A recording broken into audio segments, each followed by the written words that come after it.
السلام علیکم۔ اشفاق احمد صاحب کی کتاب زاویہ کی تیسری جلد سے جو آج ہم چیپٹر سنیں گے اس کا نام ہے شہرک کا ڈرائنگ روم۔ ہم اہل زاویہ کی طرف سے آپ کی خدمت میں سلام پہنچے۔ ہمارے ایک بابا تھے جو ڈیرہ غازی سے ملنے میرے گھر بطور خاص تشریف لائے تھے۔ ان کی کپڑے کی دکان تھی اور ان کا دکانداری کا انداز بہت عجیب تھا۔ ایک تو وہ 1 گز کپڑے پر صرف 4 آنے منافع لیتے تھے، یہ بڑے کمال اور حیرانی کی بات ہے۔ دوسرا یہ کہ وہ اپنی دکان ظہر کے بعد بڑھا دیتے تھے۔ ان کا کہنا یہ تھا کہ اللہ تعالیٰ نے دنیاوی کام کے لیے فجر سے ظہر تک کا لمبا گیپ دیا ہے، اور ظہر کے بعد اللہ کا ٹائم شروع ہو جاتا ہے، اور اپنی دکان بڑھا چکنے کے بعد وہ اللہ سے لو لگا لیتے تھے۔ وہ مجھ پر بڑی شفقت اور مہربانی فرماتے تھے۔ جب بھی لاہور آتے مل کر جاتے تھے، اور میں بھی بہت آرزو مندی سے ان کے آنے کا انتظار کرتا رہتا تھا کہ جب وہ آئیں گے تو ان سے ملاقات ہوگی اور کوئی نئی اور ایسی پریکٹیکل بات معلوم ہوگی جو کتابوں میں نہیں ملتی۔ ایک دفعہ میں نہا رہا تھا تو وہ تشریف لائے اور انہوں نے اونچی آواز میں کہا کہ اشفاق کو باہر بھیجو۔ میری بیوی گیٹ پر گئی اور اس نے ان سے کہا کہ جی وہ نہا رہے ہیں۔ میں بھی ان کی آواز سن کر غسل خانے سے چلایا کہ انہیں روکو روکو، لیکن انہوں نے اپنی اونچی آواز میں کہا کہ فراق فراق فراق۔ ان کا نام مل پانا بھی زندگی کا ایک حصہ ہے۔ یہ طے نہیں تھا کہ ان سے ملاقات ہو جاتی۔ میں اندر سے بہت چیخا چلایا کہ اللہ جانے وہ کب آئیں گے اور فراق کا لفظ کیوں کہہ رہے ہیں، لیکن وہ اس طرح سے یہ لفظ دہراتے ہوئے چلے گئے۔ میری بیوی نے بھی انہیں روکنے کی بڑی کوشش کی لیکن وہ نہیں رکے۔ پھر میں سوچنے لگا کہ وصال اور فراق جدائی اور قربت کے درمیان ایک مقام ہے، اور وہ اعتماد اور یقین کا مقام ہے۔ آپ اعتماد کے اندر اپنے آپ کو داخل کر کے اس توقع کے ساتھ بیٹھتے ہیں کہ بات ضرور ہوگی اور ضرور پوری ہوگی، بشرط یہ کہ آپ وصال اور فراق کو، ان دونوں سائڈوں کو اچھی طرح سے سمجھتے ہوں۔ اعتماد تک پہنچنے کے لیے انسان کو اس دبدہ سے بھی گزرنا پڑتا ہے کہ جو اس کو خدا کے قریب پہنچنے میں اور اسے واصل ہونے کی راہ میں حائل ہوتی ہے۔ اب اللہ تعالیٰ فرماتے ہیں کہ تمہارے رزق کا میں ذمہ دار ہوں، اور عزت اور ذلت تمہیں میں دیتا ہوں، زندگی اور موت بھی میرے ہاتھ میں ہے۔ بندہ یہ سمجھتا ہے کہ نہیں، رزق تو میری اپنی کوشش اور محنت اور توجہ سے ملتا ہے، اور نعوذ باللہ اللہ میاں بھول بھی سکتے ہیں۔ انہیں کیا پتہ ہے کہ میں کوچہ گنگا محلہ ماشکیاں میں رہتا ہوں، اور اس طرح آدمی کا یقین ہلتا رہتا ہے، اور ہم جو پڑھے لکھے آدمی ہیں ان کا یقین زیادہ ہلتا رہتا ہے، اور جو دوسرے ہوتے ہیں اور جو زیادہ تعلیم یافتہ نہیں ہوتے ان کا ایمان زیادہ مستحکم اور پکا ہوتا ہے۔ وہ کہتے ہیں اللہ سچی جیسا کرے گا، اس کی مرضی ہے، اور اسی طرح سے ہی ہوا ہے۔ ہمارے پاس جغرافیہ، ریاضی، جیومیٹری اور سیاست کے بڑے مسائل ہیں، اور یقین کی وہ گھڑی ہے جو ہر وقت انسان کا ہاتھ پکڑ کر اس کے ساتھ چلنی چاہیے، وہ ساتھ چلتی نہیں ہے۔ ایک مقام خواتین و حضرات ایسا بھی آیا کہ قائد اعظم کو، جو ایک بہت بڑے سیاستدان بھی تھے، انہیں بھی ضرورت محسوس ہوئی کہ وہ اپنی قوم کو مثبت انداز میں اس بات کا حکم دیں کہ تنظیم، اتحاد اور یقین محکم کا پیدا ہونا ضروری ہے، کیونکہ تنظیم اور اتحاد یقین محکم کے بغیر ممکن نہیں ہے۔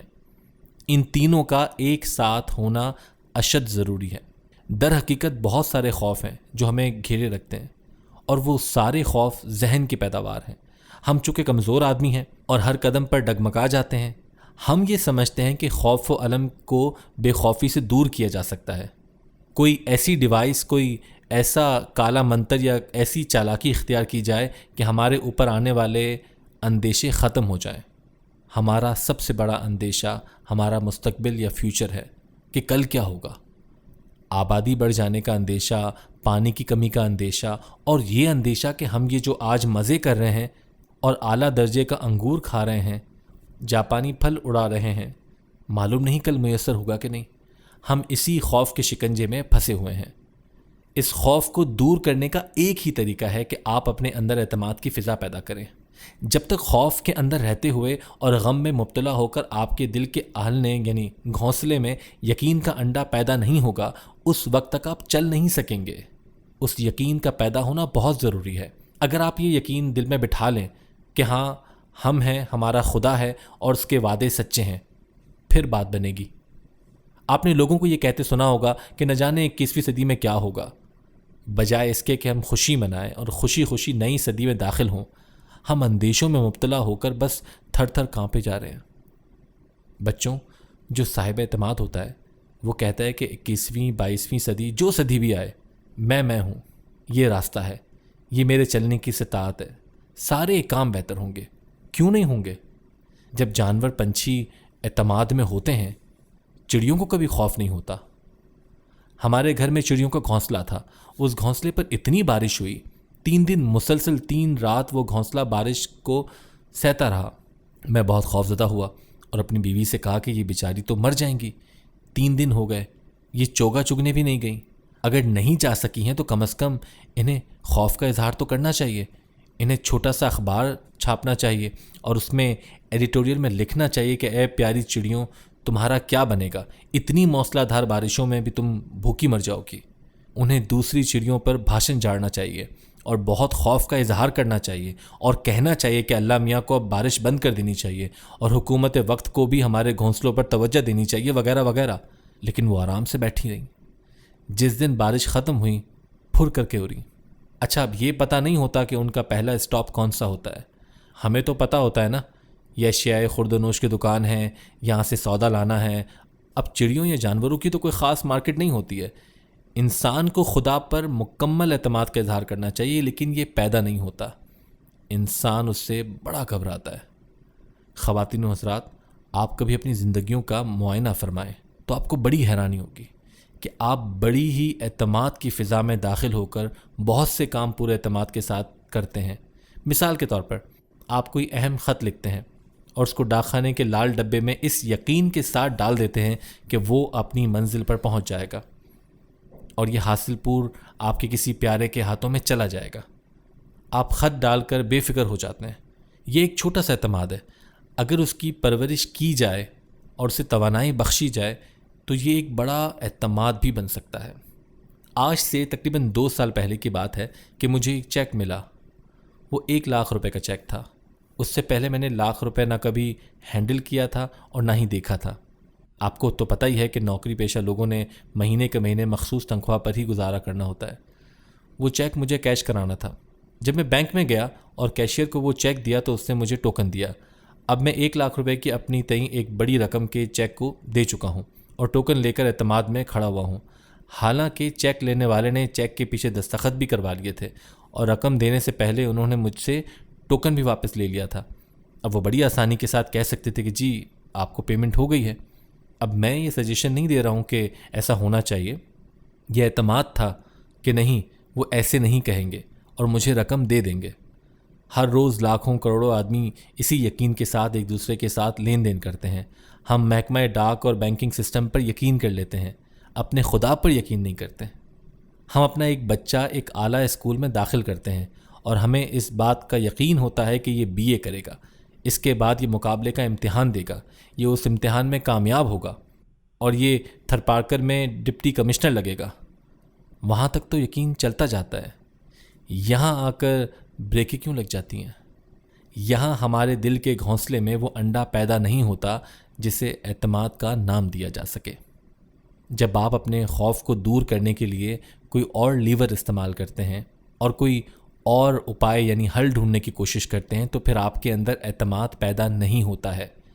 ایک زمانہ تھا کہ بجلی کے تار تانبے کے ہوا کرتے تھے، ان میں سے بجلی بہت اچھے طریقے سے گزرتی تھی۔ جن ممالک کے پاس تانبے کے ذخائر تھے ان میں افریقہ کے وہ ملک بھی تھے جن پر گوروں کا قبضہ تھا۔ انہوں نے کہا کہ تھوڑے سالوں کے اندر تانبے کی قیمت سونے سے بھی بڑھ جائے گی کیونکہ اس کی ڈیمانڈ میں بہت اضافہ ہو گیا تھا۔ اب انہوں نے اپنی عقل اور دانش کے مطابق تانبے کے ذخائر پر چھاؤنی ڈال دی اور انہیں سینے سے لگا کر بیٹھ گئے اور تانبے کو باہر نہ آنے دیتے تھے کہ اس کی قیمتیں بڑھیں گی تو بیچیں گے۔ اس طرح پھر بجلی کے تاروں کے لیے سلور کے تار کا استعمال ہونے لگا کیونکہ تانبا دستیاب نہیں تھا۔ اب خدا نے بھی اپنا ایک نظام رکھا ہوا ہے۔ اللہ فرماتا ہے کہ ترجمہ ہے، میں ان سے زیادہ مکر کر سکتا ہوں کہ اگر وہ مکر کرتے ہیں تو اللہ بھی اس بات کے قابل ہے کہ مکر کر سکے۔ اللہ نے ان لوگوں کو جن کے پاس تانبا نہیں تھا انہیں عقل دی اور کہا کہ چلو تم ایک سیٹلائٹ تیار کرو جس میں تانبے کی ضرورت ہی نہ پڑے، اور ذخیرہ اندوزوں کو منہ کی کھانی پڑی۔ اللہ بے شک جو چاہتا ہے کر سکتا ہے۔ آپ جانتے ہیں نا کہ ہمارا یہ پروگرام بھی سیٹلائٹ کے باعث ساری دنیا، ناروے اور برطانیہ میں بغیر تار اور تانبے کے دیکھا جا رہا ہے، اور تانبے والے بیٹھے رو رہے ہیں۔ اللہ کے پاس بڑے طریقے اور انداز ہیں۔ مشکل مجھ پر بھی آتی ہے، گھبراہٹ بھی آتی ہے. گھبراہٹ کو محسوس کرنے والوں میں بھی آپ کے ساتھ شامل ہوں. میں بڑا دھنتر خان نہیں ہوں. آپ یہ نہ سمجھیے گا کہ میں کسی بات کی پرواہ نہیں کرتا. نہیں، خوف اور تشویش میرے اندر آپ سے زیادہ ہی ہوگی، کیونکہ میں آپ سے 2 کتابیں زیادہ پڑھا ہوا ہوں. خواتین و حضرات، خوش نصیب آدمی وہ ہے جو اپنے اندر خوف کے باوجود یقین محکم پیدا کرتا ہے. اگر آپ کہیں گے کہ اسی یقین سے ایک شیر نر پیدا ہوگا جو آپ کی حفاظت کرے گا، تو ضرور ایسا ہوگا. لیکن اگر آپ کہیں گے اور واویلا کرتے رہیں گے کہ جی مارے گئے، لوٹے گئے، برباد ہو گئے، تو اس طرح سے کام بننے والا نہیں ہے. ایک بار ہم ناران گئے. وہاں 2-3 دن قیام کے بعد ہمارا ارادہ جھیل سیف الملوک جانے کا تھا، لیکن ہمیں ہمارے گروپ لیڈر ممتاز مفتی نے رائے دی کہ باٹا کنڈی چلتے ہیں. یہ ناران سے الٹے ہاتھ پر واقع ہے.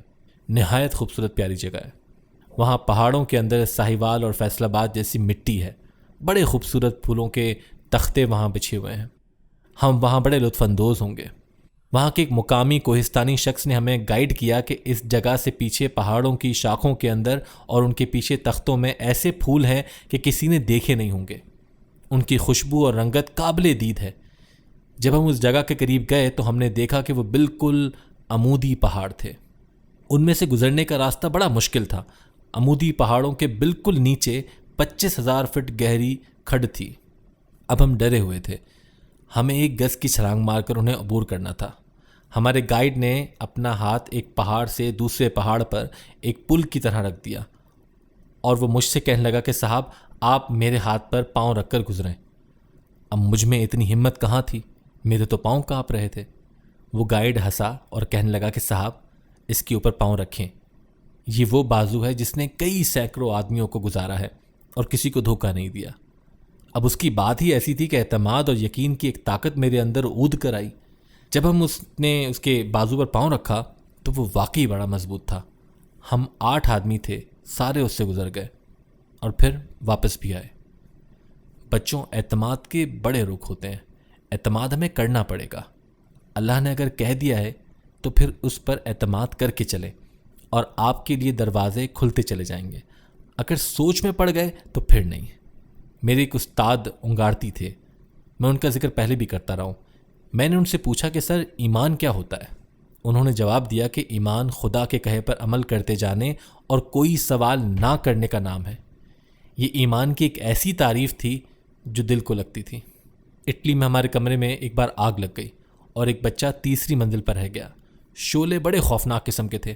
اس بچے کا باپ نیچے زمین پر کھڑا بڑا بے قرار اور پریشان تھا. اس لڑکے کو کھڑکی میں دیکھ کر اس کے باپ نے کہا کہ چھلانگ مار بیٹا. اس لڑکے نے کہا کہ بابا میں کیسے چھلانگ ماروں، مجھے تو تم نظر ہی نہیں آ رہے. اب وہاں روشنی اس کی آنکھوں کو چندھیا رہی تھی. اس کے باپ نے کہا کہ تو چاہے جہاں بھی چھلانگ مار، تیرا باپ تیرے نیچے ہے. تو مجھے نہیں دیکھ رہا، میں تو تمہیں دیکھ رہا ہوں نا. اسی طرح اللہ تعالیٰ فرماتے ہیں کہ تم مجھے نہیں دیکھ رہے، میں تو تمہیں دیکھ رہا ہوں نا. اعتماد کی دنیا میں اترنے کے لیے ضروری ہے کہ ہم اپنی شہرک کی بیٹھک اور شہرک کے ڈرائنگ روم کا کسی نہ کسی طرح آہستگی سے دروازہ کھولیں، اس کی چٹکھنی اتاریں اور اس شہرک کی بیٹھک میں داخل ہو جائیں جہاں اللہ پہلے سے موجود ہے. اللہ آپ کو خوش رکھے اور آسانیاں عطا فرمائے اور آسانیاں تقسیم کرنے کا شرف عطا فرمائے. اللہ حافظ.